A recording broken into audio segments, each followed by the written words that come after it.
সময় কারো জন্যে থেমে থাকে না। আমার জন্যও সময় থেমে থাকে না। আমি যেদিন একটু বাসায় থাকি, কোথাও না যাই, সেদিন মনে হয় আমার সময়গুলো আরো ঘোড়ার মতো দৌড়ে চলে যায়।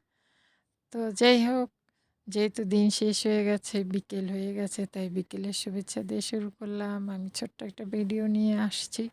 অত কথা তো বলা যায় না। ছোট, ছোট ভিডিওতে আর কি কথা বলবো? চাই তো অনেক কিছুই বলতে, কিন্তু সবকিছু তো আর পরিপূর্ণভাবে বলা যায় না। তো যাই হোক, রান্নার আইটেম দেখে বুঝতে পারছেন যে কি রান্না করতেছি। তো আসেন যে কথাটা বলতেছিলাম যে সময়কে আসলেই আমি কখনোই মেনটেন করতে পারি না।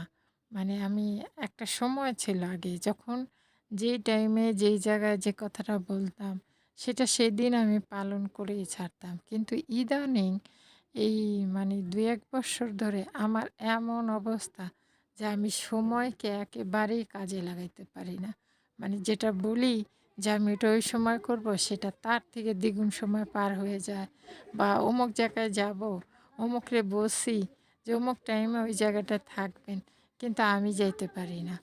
মানে এখন সময় আমার কিভাবে চলে যায় আমি নিজেও জানি না। আমি কিছুতেই সময়কে কাজে লাগাতে পারি না। এটা হচ্ছে আমার ব্যর্থতা, সেটা আমি জানি। তো কেমন লাগলো?